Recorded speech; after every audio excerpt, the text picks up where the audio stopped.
সব খবর নিয়মিত এই আয়োজনে স্বাগত জানাচ্ছি আপনাদের সবাইকে। সাথে আছি আমি শাওন দত্ত। বদলে যাচ্ছে পুলিশ, র্যাব ও আনসারের পোশাক। আইন শৃঙ্খলা সংক্রান্ত উপদেষ্টা কমিটির বৈঠকে তাদের নতুন পোশাক চূড়ান্ত হয়েছে। তবে কবে নাগাদ নতুন পোশাক পাবেন বাহিনীগুলোর সদস্যরা তা নিশ্চিত করেননি স্বরাষ্ট্র উপদেষ্টা। বলেছেন ধাপে ধাপে দেয়া হবে নতুন পোশাক, এজন্য বাড়তি কোনো খরচ হবে না বলেও দাবি তার। সীমান্তে বিজিবির জন্য সাউন্ড গ্রেনেড ও টিয়ার গ্যাস কেনা ও ব্যবহারের অনুমোদনও দিয়েছে এই সংক্রান্ত উপদেষ্টা কমিটি। জুলাই গণ অভ্যুত্থানে ১.৫ থেকে ২,০০০ ছাত্র জনতা নিহতের অভিযোগ রয়েছে। এজন্য দায়ী করা হয় পুলিশ, র্যাব ও আনসারকে। ক্ষমতাচ্যুত প্রধানমন্ত্রী, স্বরাষ্ট্রমন্ত্রী সহ আইন শৃঙ্খলা রক্ষাকারী বাহিনীর শীর্ষ কর্তাদের নির্দেশে বাহিনীগুলোর বিরুদ্ধে হত্যাযজ্ঞ চালানোর অভিযোগ। অন্তর্বর্তী সরকার দায়িত্ব নেয়ার পর বাহিনীগুলোর সংস্কারের দাবি ওঠে। এর অংশ হিসেবে পুলিশ, র্যাব ও আনসারের পোশাক পরিবর্তনের সিদ্ধান্ত চূড়ান্ত করেছে আইন শৃঙ্খলা সংক্রান্ত উপদেষ্টা কমিটি। ২০ রঙের পোশাক থেকে পুলিশের জন্য চূড়ান্ত করা হয় লোহা বা আয়রন রং। এখন এই বাহিনীর পোশাক নীল ও পেস্ট রঙের। কালো পোশাকে পরিচিত র্যাবের জন্য জলপাই রং বেছে নিয়েছে কমিটি। আর আনসারের পোশাকে লাগছে সোনালী গমের রং বা গোল্ডেন হুইট কালার। শুধু পোশাক নয়, বাহিনীগুলোর জুতা ও বেল্টেও পরিবর্তন আসছে। এর মাধ্যমে আইন শৃঙ্খলা রক্ষাকারী বাহিনীর সদস্যদের মানসিকতায় পরিবর্তন আসবে বলে দাবি স্বরাষ্ট্র উপদেষ্টার। পোশাকের সিদ্ধান্তটা হয়ে গেছে পুলিশের জন্য, র্যাবের জন্য এবং আনসারের জন্য। পোশাকের সাথে সাথে সবকিছু মন মানসিকতা সবকিছুরই পরিবর্তন দেয়। স্বরাষ্ট্র উপদেষ্টার দাবি, নতুন পোশাকের জন্য বাড়তি খরচ হবে না, আস্তে ধীরে দেয়া হবে এসব পোশাক, দেখানো হবে প্রধান উপদেষ্টাকেও। এটা ইমপ্লিমেন্ট হবে তো আস্তে আস্তে, একসাথে তো সবাই পড়া যাবে না, বড় ধরনের টাকার সংকলন হবে না, ওই নর্মাল ড্রেস দেশমই হতে থাকছে না, এই আস্তে আস্তে এইভাবে আমরা করে দিব। উত্তপ্ত বাংলাদেশ ভারত সীমান্ত পরিস্থিতি বিবেচনা করে বিজিবি প্রথমবারের মতো পাচ্ছে সাউন্ড গ্রেনেড ও টিয়ার শেল ব্যবহারের অনুমতিও। আইন শৃঙ্খলা সংক্রান্ত উপদেষ্টা কমিটির বৈঠকে বিজিবির জন্য এসব সরঞ্জাম কেনার সিদ্ধান্ত হয়েছে। বিজিবি কেন তারা সাউন্ড গ্রেনেড মানে নাই বা কেন টিয়ার শেল মানে নাই বা এইগুলি তো বিজিবির কাছে নাই, যেহেতু বিজিবির কাছে তো সব লেথাল ওয়েপেন। আপনারা দেখছেন যে চাঁপাইনবাবগঞ্জে বিএসএফ এর কাছে আছে, কিন্তু আমাদের বিজিবির কাছে নাই। এইগুলি কেনার জন্য ওদের আমরা পারমিশন দিয়ে দিয়েছি। স্বরাষ্ট্র উপদেষ্টা জানান, দেশে আগে ৪৯,২২৬ জন অবৈধ অভিবাসী ছিল। অন্তর্বর্তী সরকার ব্যবস্থা নেয় অবৈধ অভিবাসীর সংখ্যা এখন ৩৩,৬৪৮ জন। তাদের আবেদনের মেয়াদ শেষ হচ্ছে ৩১ জানুয়ারি। আলমগীর স্বপন, যমুনা নিউজ, ঢাকা। আইজিপি থেকে কনস্টেবল, কারো পোশাকে থাকবে না ভিন্নতা। বৈষম্যহীনতা নিশ্চিতেই পুলিশের পোশাক ঘিরে আনা হয়েছে পরিবর্তন। তবে সাবেক পুলিশ কর্মকর্তারা বলছেন, কেবল পোশাকে পরিবর্তন নয়, দরকার মানসিকতায় পরিবর্তন, না হলে কেবল অর্থের অপচয় হবে। বিস্তারিত জানাচ্ছেন রাসেল আহমেদ। ছাত্র জনতার অভ্যুত্থানে পুলিশের গুলিতে শিক্ষার্থী ও সাধারণ মানুষের প্রাণ ঝরার পর থেকেই ইমেজ সংকটে প্রধান আইন শৃঙ্খলা রক্ষাকারী এই বাহিনী। এই পরিস্থিতি থেকে উত্তরণে অন্তর্বর্তী সরকার পুলিশ বাহিনীতে সংস্কারের উদ্যোগ নিয়েছে। গঠন করা হয়েছে পুলিশ কমিশন। বাহ্যিক পোশাকেও পরিবর্তন আনা হয়েছে। আইজিপি থেকে কনস্টেবল সবার একই ধরনের পোশাক পরিধান এবং মনোগ্রাম ও ক্যাপ থেকে নৌকা চিহ্ন সরিয়ে দেওয়া হয়েছে। তবে সাবেক পুলিশ কর্মকর্তারা পোশাক পরিবর্তনকে খুব একটা ভালো সিদ্ধান্ত হিসেবে দেখছেন না। বলছেন, বর্তমানেও উচ্চপদস্থ কর্মকর্তা থেকে শুরু করে কনস্টেবল পর্যন্ত সবার পোশাক একই রকম। সবাইকে ব্যাটালিয়ন পুলিশ, জেলা পুলিশ, মেট্রোপলিটন পুলিশ, যদি আপনি যে তিনটা পুলিশ ৩ আইন দ্বারা পরিচালিত, আপনি যদি এক করে ফেলেন তাহলে মানুষ তো কনফিউজ করবে, যে রাস্তায় পুলিশ দেখলে ভাববে যে তার হয়তো দরকার ব্যাটালিয়ন পুলিশের, সে ভেবে ফেলতে পারে যে এটা তো জেলা পুলিশ। তো সেই জন্য আমার সব ধরনের পুলিশের সব ব্রাঞ্চকে, বিশেষ করে 3টা ব্রাঞ্চ আপনি একই পোশাকে নিয়ে আসলে পরে বোধহয় এটা একটা কনফিউশন বাড়তে পারে। আর সমাজ ও অপরাধ বিশেষজ্ঞরা মনে করেন, সবার আগে পরিবর্তন আনতে হবে বাহিনীর মানসিকতায়। সাধারণ মানুষের প্রতি বদলাতে হবে পুলিশের আচরণ। পোশাক পরিবর্তন করলেই পুলিশ যে সবাই ভালো হয়ে যাবে এর যেরকম কোনো নিশ্চয়তা নাই। সুতরাং যে জায়গা থেকে আমার এই যে ভালো কিংবা প্রত্যাশিত পুলিশিং ব্যবস্থার সৃষ্টি হতে পারে, সেটি প্রশিক্ষণ, তাকে আইনি প্রক্রিয়ার মধ্যে নিয়ে আসা, তার কর্মকাণ্ডের জবাবদিহিতা নিশ্চিত করা। বিদ্যমান অর্থনৈতিক বাস্তবতায় বড় বাজেটের প্রকল্পের চেয়ে সেবামূলক পরিবর্তনে জোর দেওয়ার পরামর্শ তাদের। রাসেল আহমেদ, যমুনা নিউজ, ঢাকা। বিগত 16 বছর নেতাকর্মীদের ফ্যাসিবাদী কায়দায় গ্রেপ্তার, গুম খুন করে বিএনপিকে ধ্বংস করতে চেয়েছিল স্বৈরাচার আওয়ামী লীগ সরকার, এমন মন্তব্য করেছেন বিএনপির স্থায়ী কমিটির সদস্য ডাক্তার খন্দকার মোশাররফ হোসেন। দুপুরে বিএনপির প্রতিষ্ঠাতা ও সাবেক রাষ্ট্রপতি জিয়াউর রহমানের 89তম জন্মবার্ষিকী উপলক্ষে ডক্টর অ্যাসোসিয়েশন অব বাংলাদেশ ড্যাবের আলোচনা সভায় তিনি এসব কথা বলেন। তিনি আরও বলেন, সব সংস্কার দিন তারিখ ঠিক করে সম্ভব নয়। বর্তমান অন্তর্বর্তীকালীন সরকার সম্মানের সাথে যদি বিদায় নিতে চায়, তাহলে জনগণের ভোটে নির্বাচিত সরকারের হাতে ক্ষমতা ছেড়ে দিতে হবে। জনগণের আকাঙ্ক্ষা ও অধিকার ফিরে আনতে দ্রুত সময়ের মধ্যে নির্বাচন দিয়ে জনগণের সরকার প্রতিষ্ঠা করা ছাড়া বিকল্প নেই।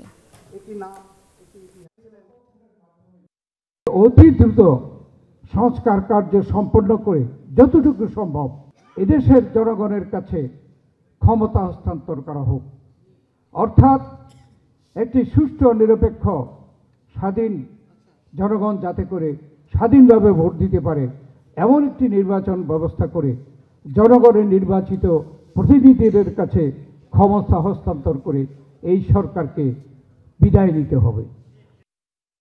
ফ্যাসিস্ট আমলে সাংবাদিক ও সংবাদপত্রের উপর জুলুম চালানো হয়েছিল।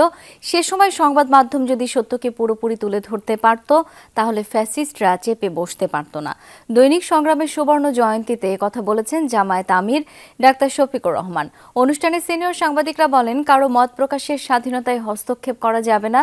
দেশ ও মানুষের প্রতি দায়বদ্ধতা নিয়ে কাজ না করলে আবারও ফিরে আসবে ফ্যাসিস্টরা।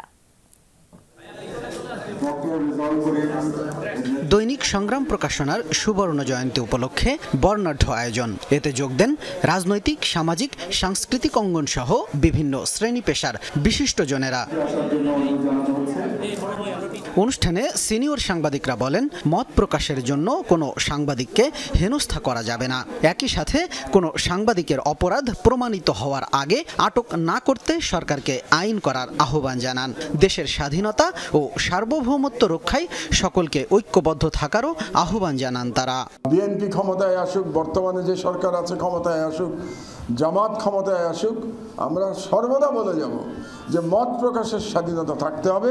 মত প্রকাশের স্বাধীনতার জন্য কাউকে হয়রানি করা যাবে না। তো সংগ্রাম শব্দটার মধ্যেই রয়েছে আসলে যুদ্ধ, সংগ্রাম শব্দটার মধ্যেই রয়েছে জীবনের প্রতি পিপাসা, সংগ্রাম শব্দটার মধ্যেই রয়েছে নতুন করে সবকিছু গড়ে তুলবার অভিপ্রায়। তা আমি আশা করব, প্রার্থনা করব আল্লাহর কাছে যে সংগ্রাম তার অভিষ্ট লক্ষ্যে পৌঁছবে। সংগ্রামের সুবর্ণ জয়ন্তীর অনুষ্ঠানে জামাত আমির ডাক্তার শফিকুর রহমান বলেন, সাংবাদিকদের সেনাপতি হয়ে সত্য প্রকাশে অবিচল থাকতে হবে। পরিস্থিতি যেমনই হোক পিছপা হওয়া যাবে না। সত্য মেনে নেওয়ার মাঝেই সৌন্দর্য, এটাই সঠিক। যদি জাতির দর্পণ হিসাবে সংবাদপত্র এবং বিভাগ হিসাবে সাংবাদিকরা ভূমিকা পালন করতেন, ফ্যাসিবাদী শাসন এইভাবে জাতির উপর জেঁকে বসতে পারত না। ডাক্তার শফিকুর রহমান বলেন, জাতির দর্পণ ও বিবেক হিসেবে সাংবাদিকরা যথাযথ ভূমিকা পালন করতে না পারায় ফ্যাসিবাদী শাসন ব্যবস্থা জেঁকে বসেছিল। তাহলে পরবর্তী পর্যায়ে আরো অনেক মিডিয়ার উপর বিভিন্ন ধরনের। শামীম রেজা, যমুনা নিউজ, ঢাকা। ভোটাধিকার রক্ষা, কারচুপি সহ সকল অনিয়মের বিরুদ্ধে জনগণকে সামাজিক প্রতিরোধ গড়ে তোলার আহ্বান জানিয়েছেন প্রধান নির্বাচন কমিশনার এএমএম নাসির উদ্দিন। তিনি বলেন, জাতীয় নির্বাচন শুধু ইসির ব্যাপার নয়, গোটা জাতিকে ঐক্যবদ্ধ হয়ে ভোটাধিকারের সংগ্রামে যুক্ত হতে হবে। সাভারে ভোটার তালিকা হালনাগাদের কার্যক্রমে তিনি একথা বলেন। নির্ভুল তালিকা ও জাতীয় পরিচয়পত্র নিয়ে যেন ভোগান্তিতে পড়তে না হয়, সেই বিষয়ে কর্মকর্তা মাঠকর্মীদের সতর্ক করেন সিইসি। 3 বছর পর বাড়ি বাড়ি গিয়ে ভোটার তালিকা হালনাগাদ কার্যক্রম শুরু হয়েছে। 20 জানুয়ারি থেকে 3 ফেব্রুয়ারি পর্যন্ত চলবে তথ্য সংগ্রহের কাজ। যাদের জন্ম 2008 সালের 1 জানুয়ারি বা তার আগে এবং গত হালনাগাদ কার্যক্রমে যারা বাদ পড়েছেন তাদের তথ্য হালনাগাদ করা হবে। ছবি তোলা ও বায়োমেট্রিক নিবন্ধন কার্যক্রম 5 ফেব্রুয়ারি থেকে চলবে 11 এপ্রিল পর্যন্ত। সাভারে এই কার্যক্রমের উদ্বোধনীতে সিইসি বলেন, ভোট দিতে না পারার আক্ষেপ দূর করতে চায় নির্বাচন কমিশন। গণ অভ্যুত্থানের মাধ্যমে ভোটাধিকার প্রতিষ্ঠা ও সুষ্ঠু নির্বাচনের সুযোগ এসেছে, এমন সুযোগ আর আসবে না। আপনার অধিকার যাতে কেউ এনক্রোচ করতে না পারে, ভোটের দিন যাতে কেউ আপনার অধিকার হরণ করতে না পারে, কেউ যাতে ভোট কেন্দ্র দখল করতে না পারে, ভোটের বাক্স কেড়ে নিতে না পারে, আপনাকে অযাচিতভাবে ইনফ্লুয়েন্স করতে না পারে ভোটারদেরকে, সেইটা জনপ্রতিরোধ গড়ে তুলতে হবে আমাদের। আমরা কি এক হইতে পারি না? অনুষ্ঠানে নির্বাচন কমিশনাররা বলেন, অতীতে নানাভাবে ভোটার তালিকাকে কলুষিত করা হয়েছে। এবার কোনো অভিযোগ শুনতে চায় না ইসি। সুষ্ঠু নির্বাচনের জন্য একটি সুষ্ঠু ভোটার তালিকা অপরিহার্য। নির্বাচন কমিশন সঠিক, সুন্দর এবং গ্রহণযোগ্য নির্বাচনের জন্য সাংবিধানিকভাবে দায়বদ্ধ। আপনারা একটা নির্ভুল ভোটার তালিকা সংগ্রহ করবেন, শতভাগ নির্ভুল করতে হবে। এটা আমার আবেদন নয়, এটা সারা জাতির আবেদন। কারণ এই তথ্য ভুল হলে জাতিকে পদে পদে ভোগান্তি পোহাতে হয়। যারা এই বছরে 18 বছর বয়ঃপ্রাপ্ত হচ্ছেন তাদের ব্যাপারে আমাদের হয়তো একটা আইনি প্রক্রিয়ার মাধ্যমে যেতে হবে তাদেরকে সংযুক্ত করার জন্য। তবে আমাদের প্রত্যাশা থাকবে সবাইকে সংযুক্ত করে ইলেকশনের আগ পর্যন্ত যারা 18 বছর বয়ঃপ্রাপ্ত হবেন বা একটা সময় পর্যন্ত তাদেরকে নিয়ে যেন আমরা ইলেকশন করতে পারি। হালনাগাদ কার্যক্রমে নিবন্ধন করাতে আসা তরুণরা বলেন, নিজের অধিকার আদায়ের কথা। আশা করছি যে জাতীয় পরিচয়পত্রটি পাবো সেটা নিখুঁত হবে এবং সব তথ্য সঠিক হবে। যে আমার যে পছন্দের ক্যান্ডিডেট আমি তাকেই ভোট দিব। আর আমি কেন্দ্রে যেমন আগে একটা হ্যাসেল পোহাইতে হতো অনেকের, তো সেই হ্যাসেলটা যেন না পোহাইতে হয়। পরবর্তী নির্বাচনে আমরা সঠিকভাবে নির্দ্বিধায় ভোট প্রদান করার মাধ্যমে আমাদের যে দেশের সঠিক জনপ্রতিনিধি তাকে আমরা বাছাই করতে পারবো। ভুয়া ভোটার, মৃত এবং দ্বৈত নাগরিককে বাদ দিয়ে তালিকা প্রস্তুতে সংশ্লিষ্ট সবাইকে নির্দেশ দিয়েছেন নির্বাচন কমিশনাররা। রোহিঙ্গা এবং বিদেশি নাগরিকরা যেন ভোটার হতে না পারে সেজন্য সতর্ক হওয়ার নির্দেশও দেয় ইসি। লাভলি বিথি, যমুনা নিউজ, ঢাকা। এদিকে সারা দেশে ভোটার তালিকা হালনাগাদ শুরু হয়েছে। সকাল থেকে বাড়ি বাড়ি গিয়ে তথ্য সংগ্রহ করা হচ্ছে। 2008 সালে 1 জানুয়ারি বা তার আগে যাদের জন্ম তাদের নাম তালিকায় যুক্ত হচ্ছে। এছাড়া আগের বার হালনাগাদের সময় যারা বাদ পড়েছেন তাদের তথ্য এবার ভোটার লিস্টে উঠছে। মৃত ভোটারদের তালিকা থেকে বাদ দেওয়া হবে। আগামী 3 ফেব্রুয়ারি পর্যন্ত এই কার্যক্রম চলবে। এরপর ছবি তোলা শুরু হবে। 1/1/2008 যাদের জন্ম তারিখ তারা বা তার পূর্বে যাদের জন্ম তারিখ যারা ভোটার তালিকায় এখনও নাম লেখায়নি তাদের তথ্য সংগ্রহ করা হবে। সেই সঙ্গে তারা আমাদের যারা মৃত্যুবরণ করেছে সে বাড়ি বাড়ি গিয়ে তারা মৃত্যু তালিকা সংগ্রহ করবে। সেই অনুযায়ী আমাদের ভোটার তালিকা থেকে নাম কর্তন করা হবে এবং এই সময়ে কিছু ব্যক্তি স্থানান্তরেরও আবেদন করতে পারবে। ওয়ার্ল্ড ইকোনমিক ফোরামের সম্মেলনে যোগ দিতে 4 দিনের সফরে সুইজারল্যান্ড যাচ্ছেন অন্তর্বর্তী সরকারের প্রধান উপদেষ্টা প্রফেসর ডক্টর মোহাম্মদ ইউনূস। রোববার সন্ধ্যায় রাজধানীর ফরেন সার্ভিস একাডেমিতে প্রধান উপদেষ্টার প্রেস উইং আয়োজিত সংবাদ সম্মেলনে একথা জানান উপপ্রেস সচিব আজাদ মজুমদার। জানান, আজ দিবাগত রাত 1টার ফ্লাইটে রওনা দেবেন প্রধান উপদেষ্টা। সম্মেলনে যোগ দেওয়ার পাশাপাশি বিভিন্ন দেশের গুরুত্বপূর্ণ ব্যক্তিদের সঙ্গে বৈঠক করবেন ডক্টর ইউনূস, যাদের মধ্যে অন্যতম জার্মানির চ্যান্সেলর ওলফ শোলস, ফিনল্যান্ডের প্রেসিডেন্ট আলেকজান্ডার স্টাব, বেলজিয়ামের রাজা কিং ফিলিপ এবং থাইল্যান্ডের প্রধানমন্ত্রী প্রেতংতার্ন সিনাওয়াত্রা। সম্মেলনে বাংলাদেশ বিষয়ে একটি পৃথক সংলাপ হবে, যেখানে বিশ্বের গুরুত্বপূর্ণ ব্যবসায়িক প্রতিনিধি ও নেতৃবৃন্দও থাকবেন। দেশের বিনিয়োগের পরিবেশ সম্পর্কে সেখানে ধারণা দেওয়া হবে। আজাদ মজুমদার বলেন, অন্তর্বর্তী সরকার বিশ্বাস করে দেশের অপার সম্ভাবনার কথা তুলে ধরতে পারলে বিদেশি বিনিয়োগ বাড়বে।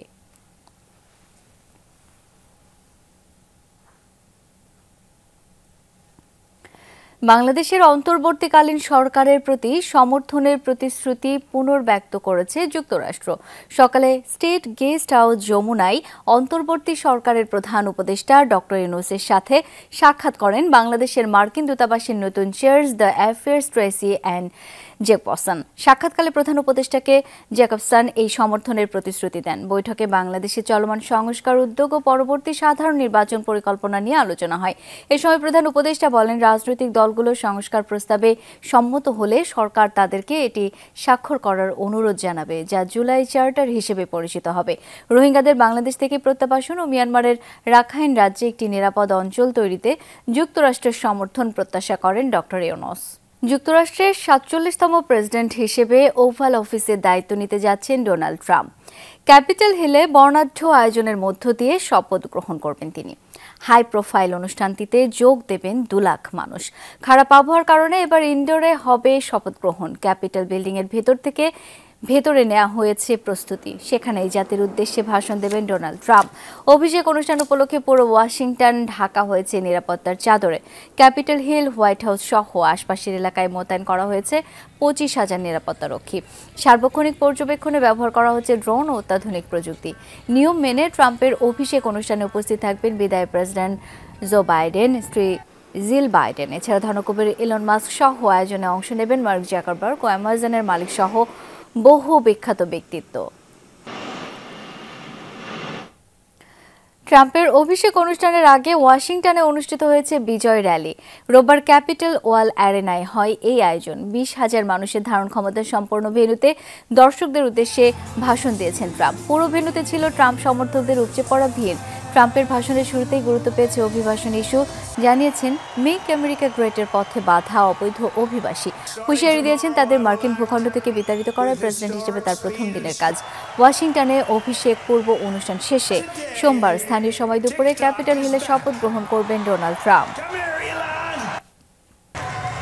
We have to set our country on the proper course. By the time the sun sets tomorrow evening, the invasion of our border. এই দেশকে আমাদের সঠিক পথে নিয়ে যেতে হবে।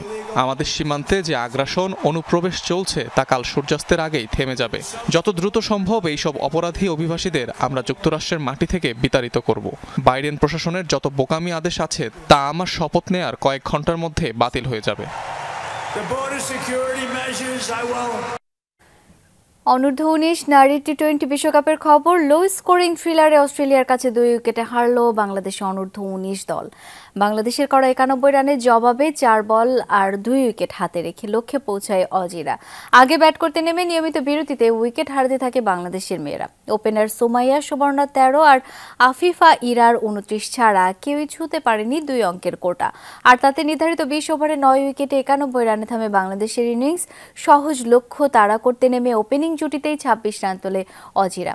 একটা সময় ১ উইকেটের সংগ্রহ ছিল ৫০ রান। সেখান থেকে ১০ রানের ব্যবধানে অজিদের অর্ধেক ব্যাটার সাজঘরে। ৭৭ রানে ৭ উইকেট হারানোর পর আশা জাগে টাইগ্রেসদের। শেষ দিকে আরও ১ উইকেট হারালেও শেষ ওভারে ২ উইকেট হাতে রেখে জয়ের বন্দরে পা দেয় অস্ট্রেলিয়া।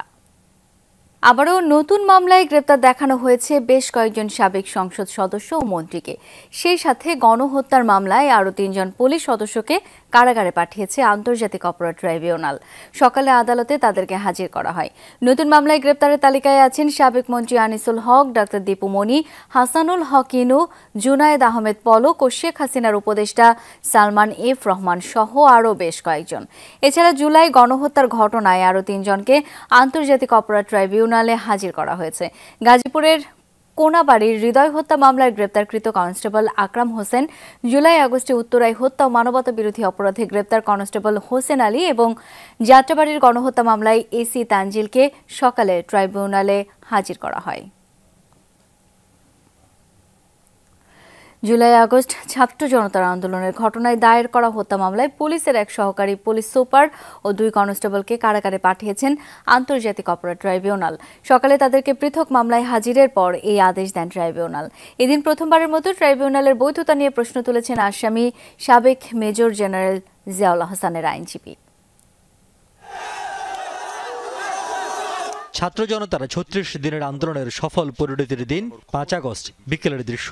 গাজীপুরের কোনাবাড়িতে ছাত্র জনতার উপর পুলিশের নৃশংস আক্রমণ। এই দৃশ্য যেন নির্মমতার সব সংজ্ঞাকে পাল্টে দেয়। চারিদিক থেকে ঘিরে খুব কাছ থেকে একজনকে গুলি করে পুলিশ, যার নাম হৃদয়। তার ঠিক ১৫ দিন আগে ২০ জুলাই যাত্রাবাড়িতে একই নির্মমতা হয় পুলিশেরই এক উপপরিদর্শকের ছেলে তাইমের উপর। গুলিতে আহত অবস্থায়ও নিস্তার পায়নি পুলিশের হাত থেকে। সোমবার সকালে গাজীপুরের ঘটনায় পুলিশ কনস্টেবল আকরাম, যাত্রাবাড়ির ঘটনায় তৎকালীন সহকারী কমিশনার তানজিল আহমেদ এবং উত্তরার একটি হত্যা মামলায় কনস্টেবল হোসেন আলীকে ট্রাইব্যুনালে হাজির করা হয়। এ সময় শুনানি শেষে তাদের কারাগারে পাঠানোর নির্দেশ দেন ট্রাইব্যুনাল। দুজনের ব্যাপারে নতুন গ্রেপ্তারি পরোয়ানা আর একজনের বিরুদ্ধে আগে গ্রেপ্তারি পরোয়ানা ইস্যু হয়েছিল, তাকে আজকে গ্রেপ্তার করে হাজির করা হলে তাকে কারাগারে প্রেরণ করা হয়। এদিন আন্তর্জাতিক অপরাধ ট্রাইব্যুনালে জুলাই আগস্টের হত্যাকাণ্ডের বিচারের বৈধতা নিয়ে প্রশ্ন তোলেন সাবেক র্যাব কর্মকর্তা জিয়াউল আহসানের আইনজীবী, যার বিরুদ্ধে র্যাবে থাকাকালীন গুম খুনের বিস্তর অভিযোগ রয়েছে। এটা হচ্ছে একটা পলিটিক্যাল কনফ্লিক্ট, এখানে কোনো ওয়ারের বিশেষত্ব নাই এবং কোনো ওয়ার নাই। এই একটাই প্রশ্ন ছিল, যে সেই কারণে আমরা এই অ্যাপ্লিকেশনটা এখানে নিয়ে এসেছি, এই ট্রাইব্যুনালের কনস্টিটিউশনটাকে চ্যালেঞ্জ করে। আর একটা বিষয় হচ্ছে যে এই ট্রাইব্যুনাল হচ্ছে, আমরা বলছি যে কোরাম নন জুডিস, অর্থাৎ এই ট্রাইব্যুনালের এই মামলা পরিচালনা করার কোনো ক্ষমতা নেই। তবে আসামি পক্ষের এমন আবেদন অন্তঃসার শূন্য বলে জানান চিফ প্রসিকিউটর। বলেন, যথাযথ আইনি প্রক্রিয়া মেনেই বিচার চলছে ট্রাইব্যুনালে। এটা একটা ব্ল্যাঙ্কেট প্রোটেকশন, এটা কনস্টিটিউশনে দেয়া আছে, সাংবিধানিকভাবে এই আইনকে একটা সুরক্ষা দেওয়া হয়েছে আর্টিকেল 47(3) অ্যান্ড আর্টিকেল 47 ক, এই দুটো আর্টিকেলের মাধ্যমে। সুতরাং এই আইনের বিরুদ্ধে যে সমস্ত যুক্তি ওনারা তুলে ধরছেন সেটা বিবেচনারই করার কোনো সুযোগ নেই। প্রথম কথা হচ্ছে এই আদালতের বিবেচনা করার সুযোগ নেই। দ্বিতীয় হচ্ছে ওনারা হাইকোর্টে গেলেও সেই আইনটা অবৈধ হবে না, কারণ এটা সাংবিধানিক প্রোটেকশনের আওতায় পড়ে। সরকারের বৈধতা নিয়ে আসামি পক্ষের তোলা আপত্তি এই ট্রাইব্যুনালের বিষয় নয় বলেও সাফ জানিয়ে দেন chief prosecutor. Riaz Raihan, Jamuna news, Dhaka. Abu Sayed হত্যা মামলায় সাবেক প্রধানমন্ত্রী শেখ হাসিনা অভিযুক্ত হবেন কিনা সেটি তদন্তের পর সিদ্ধান্ত নেওয়া হবে, এমনটাই জানিয়েছেন আন্তর্জাতিক অপরাধ ট্রাইব্যুনালের প্রসিকিউটর ব্যারিস্টার এস.এম. মইনুল করিম। সকালে আবু সাইদ হত্যার ঘটনাস্থল রোকেয়া বিশ্ববিদ্যালয় এলাকা পরিদর্শন শেষে তিনি বলেন, শুধু নামে নয় মানেও বিশ্বমানের বিচার নিশ্চিত করতে চায় ট্রাইব্যুনাল। এই হত্যা মামলার অভিযোগ এক সপ্তাহ আগে ট্রাইব্যুনালে দেওয়া হয়েছে, সেই কারণেই তদন্ত করতে 12 সদস্যের একটি টিম রংপুরে। যত দ্রুত সম্ভব তদন্ত শেষ করে মামলা ও গ্রেপ্তারি পরোয়ানা জারি করা হবে। আবু সাইদ ছাড়াও রংপুরে জুলাই আন্দোলনে নিহত সকলের তথ্য উপাত্ত সংগ্রহ করছেন তারা।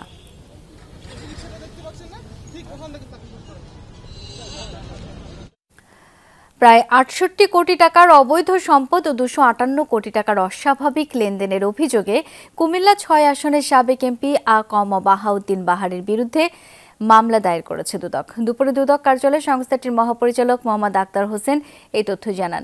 পৃথক আরও 2টি মামলা হয়েছে তার মেয়ে কুমিল্লা সিটি কর্পোরেশনের সাবেক মেয়র তাহসিন বাহার সূচনা এবং স্ত্রী মেহেরুন্নেসা বাহারের বিরুদ্ধে। তাহসিন বাহার সূচনার বিরুদ্ধে 3 কোটি টাকার অবৈধ সম্পদ অর্জনের পাশাপাশি 42 কোটি টাকার অস্বাভাবিক লেনদেনের তথ্য পেয়েছে দুদক। একই সাথে সম্পদ বিবরণী জমা দেওয়ার নোটিশও দেওয়া হয়েছে মেয়ে আইমান বাহার ও আজিজা বাহারের। এছাড়া বাহার পত্নী সেহেরুন্নেসা বাহারের বিরুদ্ধে 2 কোটি 67 লাখ টাকা অবৈধ সম্পদ অর্জনের অভিযোগে আরও একটি মামলা দায়ের করা হয়। ওই মামলায় বাহারকেও আসামি করা হয়েছে। মেডিকেল ভর্তি পরীক্ষায় কোটায় উত্তীর্ণ 193 জনের ফলাফল স্থগিত করা হয়েছে। এর আগে ভর্তি পরীক্ষার ফল পুনর্মূল্যায়নের দাবি জানান শিক্ষার্থী ও তাদের পরিবারের সদস্যরা। মেডিকেলে ভর্তি পরীক্ষার ফল ঘোষণার পর থেকেই এমন বিমর্ষ হয়ে পড়েছেন মা ঝর্ণা খানম। মেয়ে শর্মিলি ইসলামেরও মন খারাপ। দ্বিতীয়বারের চেষ্টাতেও সরকারি মেডিকেলে পড়ার সুযোগ হলো না। তাদের ধারণা মুক্তিযোদ্ধা কোটা না থাকলে সুযোগ মিলত। সে সারা রাত ঘুমায় নাই, সে কোচিং করছে, সে প্রাইভেট পড়ছে, দিনের বেলাও তার পরিশ্রম, রাতের বেলাও তার পরিশ্রম। তো সে পরিশ্রম এবং তার মেধার যদি কোনো যাচাই না থাকলো, মূল্যায়ন না থাকলো, তাহলে লেখাপড়া করে লাভ কি? কষ্টটা বলে প্রকাশ করার মতো না, বাট যে কষ্ট পায় সেই বুঝে, আর যাদের সাথে এমন হয়েছে তারাই বুঝতেছে যে আসলে কতটা কষ্ট। শুধু পাস মার্ক তুলেই 193 জন মুক্তিযোদ্ধা কোটাধারী না থাকলে জায়গা হতো, এমন ভাবনা শর্মিলির মতো অনেকেরই। মেডিকেলে পড়ুয়া শিক্ষার্থীরা মনে করেন কোটায় সুযোগ পাওয়াদের সংখ্যা যত কমই হোক তা মেধাবীদের জন্য পীড়াদায়ক। যদি একজনও মুক্তিযোদ্ধা কোটার মাধ্যমে কোথাও চান্স পায় তবে সেটাই নেক্কারজনক একটি ঘটনা। একজনের 1% কি 0.1%ও কোটা থাকা উচিত না। স্বাস্থ্য খাতের মতো একটা সেন্সিটিভ জায়গায় আমরা মুক্তিযুদ্ধের কোটাটা দেখতে চাই না। শহীদ মিনারের পাদদেশে এক বিক্ষোভ থেকে সোমবারের মধ্যে মেডিকেল পরীক্ষার ফলাফল বাতিল সহ নতুন ফলাফল প্রকাশের দাবি জানিয়েছে মেডিকেল শিক্ষার্থীরা। অন্যথায় মঙ্গলবার থেকে কঠোর আন্দোলনের হুঁশিয়ারি তাদের। সকল কিছু বিসর্জন দিয়ে এত পরিশ্রম করে 71, 72, 73টা চান্স পাচ্ছে না, তার মনস্তাত্ত্বিক অবস্থাটা কোথায় যাবে? তার পরিবারের মনস্তাত্ত্বিক অবস্থাটা কোথায় যাবে? জাতি কি এরপরেও আর কোনোদিন মেধার প্রতি, পরিশ্রমের প্রতি আস্থা রাখতে পারবে? যারা প্রপার মেধাবী তাদেরকে না নিয়ে আসি, তাহলে মেধার ছাড়া যারা আসছে তারা কতটুকু ভালো চিকিৎসা দিতে পারবে বা কতটুকু ভালো ডাক্তার হতে পারবে? এ সময় তাদের সাথে একাত্মতা প্রকাশ করেছে ঢাকা বিশ্ববিদ্যালয়ের শিক্ষার্থীরাও। মেডিকেলের শিক্ষার্থীরা যে প্রোগ্রাম করেছেন তাদের সাথে সংহতি প্রকাশ করছে এমন দাবির বিষয়ে ভেবে দেখছেন সংশ্লিষ্টরা। এই মুহূর্তে যে প্রচলিত যে বিভিন্ন আইন এবং নীতি সেটার আলোকে এটা করা হয়েছে। এখন প্রশ্ন হচ্ছে যে এটাকে তারপরেও স্ক্রুটিনাইজ করা হবে, কারণ আমরা আশঙ্কা করছি সেটা হচ্ছে যে এই 193 জনের মধ্যে খুবই আনইউজুয়াল হবে আসলে এই 67 বা 66, 68 বছরের মানুষের এই বয়সী সন্তান থাকার সম্ভাবনা। অতএব এটা আগামী 27, 28, 29 3 দিন আসলে এগুলো যাচাই বাছাই করা হবে। মেডিকেলে ভর্তি পরীক্ষায় মুক্তিযোদ্ধার সন্তানদের জন্য 5%, পাহাড়ি জনগোষ্ঠীর জন্য 2% ও ক্ষুদ্র নৃগোষ্ঠীর জন্য 1% কোটা সংরক্ষিত আছে। সে অনুযায়ী রোববার ফলাফল প্রকাশ করে কর্তৃপক্ষ।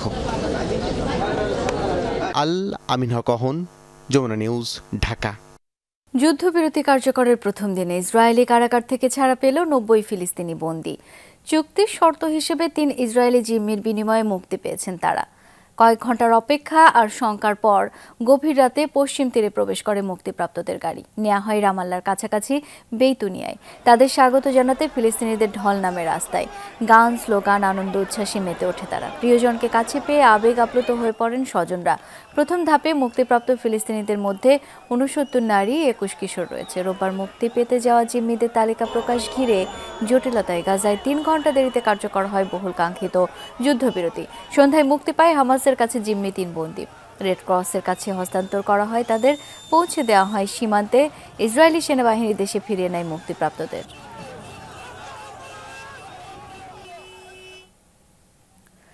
গাজায় যুদ্ধবিরতির প্রথম দিন প্রবেশ করেছে 6 শতাধিক ত্রাণবাহী ট্রাক। এগুলোর মধ্যে 300 ট্রাক পাঠানো হয়েছে উত্তরে। রোববার একাধিক ক্রসিং দিয়ে ত্রাণবাহী যান প্রবেশ করেছে গাজায়। খাদ্যপণ্য, জ্বালানি, ওষুধ সহ অতি প্রয়োজনীয় সামগ্রী ছিল এতে। উপত্যকার বিভিন্ন অংশে পাঠানো হয়েছে ত্রাণবাহী যানগুলোকে। যুদ্ধবিরতি চুক্তির অংশ হিসেবে দৈনিক 600 ত্রাণবাহী ট্রাক প্রবেশের কথা জানায় কথা গাজায়। এর মাঝে 50টিতে থাকবে প্রয়োজনীয় জ্বালানি। খাদ্যের জন্য ত্রাণের উপর নির্ভরশীল গাজার বেশিরভাগ মানুষ। যুদ্ধের আগে দৈনিক 500 ট্রাক ত্রাণ প্রবেশ করত গাজায়। ইসরায়েলি আগ্রাসন শুরুর পর প্রায় তলারিতে থাকে সহায়তা। এমনকি বেঁচে থাকার জন্য আগাছা, ক্যাকটাস, পশু খাদ্য খেয়েও জীবন ধারণ করতে হয়েছে ফিলিস্তিনিদের। শিল্প সাহিত্যের বিকাশ ঘটাতে গণতান্ত্রিক পরিবেশ নিশ্চিত করা প্রয়োজন বলে মন্তব্য করেছেন বিএনপির যুগ্ম মহাসচিব রুহুল কবির রিজভী। দুপুরে রবীন্দ্র সরোবরে জিয়াউর রহমানের জন্মবার্ষিকী উপলক্ষে আয়োজিত এক চিত্রকর্ম প্রদর্শনী অনুষ্ঠানে এই মন্তব্য করেন তিনি। বলেন, রাজনৈতিক সংগ্রাম সংস্কৃতি ছাড়া বিকাশ লাভ করতে পারে না। একটি সমাজ যদি গণতান্ত্রিকভাবে বিকশিত হতে না পারে সেখানে ফ্যাসিবাদের জন্ম হয়। বলেন, আওয়ামী সরকার দেশ থেকে 28 লক্ষ কোটি টাকা পাচার করেছে।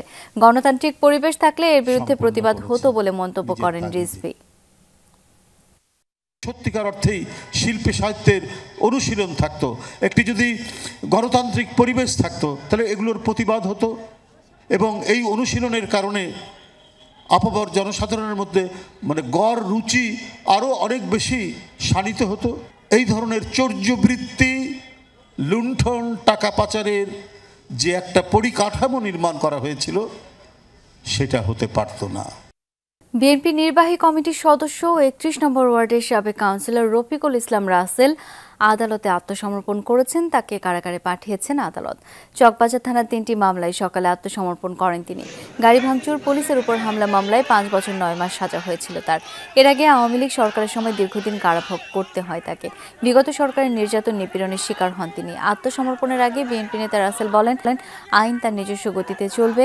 আদালত থেকে ন্যায় বিচার পাওয়ার আশা করেন তিনি।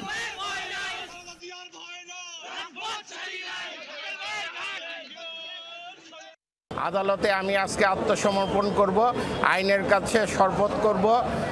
আইন তার নিজস্ব গতিতে চলবে।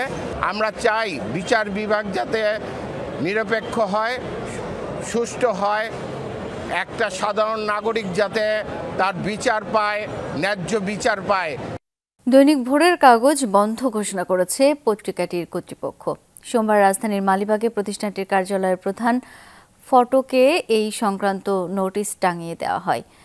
নোটিশে বলা হয়েছে, শ্রম আইন 2006-এর 12 ধারা অনুযায়ী মালিকের নিয়ন্ত্রণ বহির্ভূত কারণে প্রধান কার্যালয় বন্ধের সিদ্ধান্ত নিয়েছে প্রতিষ্ঠানটির কর্তৃপক্ষ, যা সোমবার থেকে কার্যকরের কথা জানানো হয়েছে নোটিশে। জানা গেছে, গত কয়েকদিন ধরে ভোরের কাগজের কয়েকজন সংবাদকর্মী 8ম ওয়েজ বোর্ড অনুযায়ী বেতন দাবি এবং তাদের নিয়োগের তারিখ থেকে বকেয়া পাওনা পরিশোধের জন্য আন্দোলন করছিলেন। কলকাতার আলোচিত আরজিকর ধর্ষণ ও হত্যা মামলার সাজা ঘোষণা করা হয়েছে। অভিযুক্ত সিভিক ভলান্টিয়ার সঞ্জয় রায়কে আমৃত্যু কারাদণ্ড, 17 লাখ রুপি আর্থিক জরিমানা করেছেন আদালত। সোমবার এই সাজা ঘোষণা করেন শিয়ালদহ আদালত। এই ঘটনায় ক্ষুব্ধ প্রতিক্রিয়া জানিয়েছেন নির্যাতিতার পরিবারের সদস্যরা। দোষীদের সর্বোচ্চ সাজা মৃত্যুদণ্ড দাবি করেন তারা। গেল বছরের আগস্টে নিজ কর্মক্ষেত্র আরজিকর হাসপাতালে সেমিনার হলে ওই নারী চিকিৎসকের মরদেহ উদ্ধার করা হয়। ওই ঘটনায় ক্ষোভে উত্তাল হয়ে ওঠে পুরো পশ্চিমবঙ্গ। তোলপাড় শুরু হয় ভারতের অন্যান্য রাজ্যেও। দাবি ওঠে মুখ্যমন্ত্রী মমতা ব্যানার্জির পদত্যাগের। ধর্ষণ ও হত্যার সাথে জড়িত থাকার অভিযোগ ওঠে সিভিক ভলান্টিয়ার পদাধারী সঞ্জয় রায়ের। এছাড়া তথ্য প্রমাণ লোপাটের অভিযোগে হাসপাতালের সাবেক অধ্যক্ষ সন্দীপ ঘোষ এবং তৎকালীন ওসি অভিজিৎ মণ্ডলকেও গ্রেপ্তার করা হয়। বিপিএলের দিনের প্রথম খেলায় শ্বাসরুদ্ধকর ম্যাচে সিলেট স্ট্রাইকার্সকে 6 রানে হারিয়েছে ঢাকা ক্যাপিটাল। 197 রানের টার্গেটে ব্যাট করতে নেমে 190 রানে থামে সিলেটের ইনিংস। অলরাউন্ড পারফরম্যান্সের জন্য খেলা শেষে প্লেয়ার অব দ্য ম্যাচ নির্বাচিত হন ঢাকার অধিনায়ক থিসারা পেরেরা। টসে জিতে আগে ব্যাট করতে নেমে ব্যক্তিগত 22 রানে টিপু সুলতানের বলে ক্যাচ তুলে ফেরেন তানজিদ হাসান। সামিউল্লার জোড়া আঘাতে আরও 2 উইকেট হারায় ঢাকা। 24 রানে আউট হন সাবির রহমান। পেরেরাকে নিয়ে 81 রানের জুটি গড়ে সাময়িক ধাক্কা সামাল দেন লিটন, তবে জুটি ভাঙে 48 বলে 70 রানে লিটন ফিরলে। শেষ দিকে অধিনায়ক পেরেরার 37 রানে 196 রানের সংগ্রহ পায় ঢাকা। জবাবে পাওয়ার প্লেতেই উইকেট হারিয়ে হোঁচট খায় সিলেট। জাকের আলী, আরন জোন্সরা চেষ্টা চালালেও হার এড়াতে তা যথেষ্ট ছিল না। সর্বোচ্চ 68 রান আসে রনি তালুকদারের ব্যাট থেকে। উন্নয়নশীল দেশে প্রায় 10% শিশু জন্মের 2 মাসের মধ্যে মারাত্মক ব্যাকটেরিয়া সংক্রমণের শিকার হয়। শিশু মৃত্যুর জন্য এটি অন্যতম বড় কারণ বলে মনে করেন চিকিৎসক ও বিজ্ঞানীরা। এক গবেষণায় বলা হয়, নিয়ন্ত্রিত মাত্রায় অ্যান্টিবায়োটিক প্রয়োগে সংক্রমণ থেকে মুক্তি পাওয়া সম্ভব। বিল অ্যান্ড মেলিন্ডা গেটসের সহায়তায় বিশ্ব স্বাস্থ্য সংস্থার গবেষণা করা হয় বাংলাদেশ সহ বিশ্বের 6টি দেশে। গবেষণা করা হয় সিলেট অঞ্চলের 4 এলাকায়। কখনো মুখে খাওয়ার মাধ্যমে, কখনো ইনজেকশনের মাধ্যমে ওষুধ প্রয়োগের কথা জানান অভিজ্ঞরা। অনুষ্ঠানে স্বাস্থ্য অধিদপ্তরের হাসপাতাল শাখার পরিচালক বলেন, শহর বা প্রত্যন্ত এলাকার হাসপাতালে প্রয়োজনের তুলনায় বেড, চিকিৎসক অনেক কম। স্বাস্থ্যসেবায় এসব প্রয়োজনীয় অভাব পূরণ না হলে গবেষণার ফলাফল সুচারুভাবে পালন অনেক সময় কঠিন হয়ে পড়ে।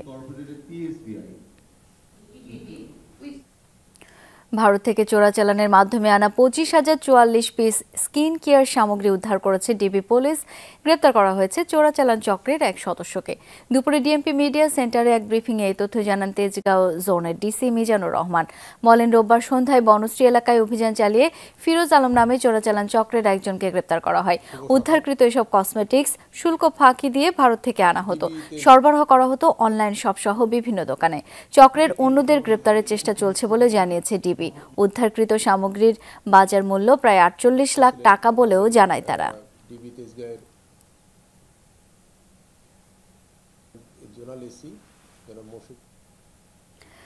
গোপালগঞ্জে নানা অনিয়মের অভিযোগে জনস্বাস্থ্য প্রকৌশল অধিদপ্তর ও স্বাস্থ্য প্রকৌশল অধিদপ্তরে অভিযান চালিয়েছে দুর্নীতি দমন কমিশন দুদক।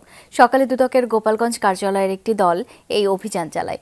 দুদক জানায়, সাবেক আইজিপি বেনজির আহমেদের ব্যক্তিগত মালিকানায় নির্মিত সাভানা ইকো রিসোর্ট ও ন্যাচারাল পার্কে সরকারি টাকা ব্যয় করে পানির লাইন ও পয়ঃনিষ্কাশন ড্রেনেজ নির্মাণ করা হয়। বিভিন্ন গ্রামে টিউবওয়েল, ল্যাট্রিন বিতরণ, পানির লাইন সরবরাহে অনিয়মের সত্যতা পেয়েছে দুদক।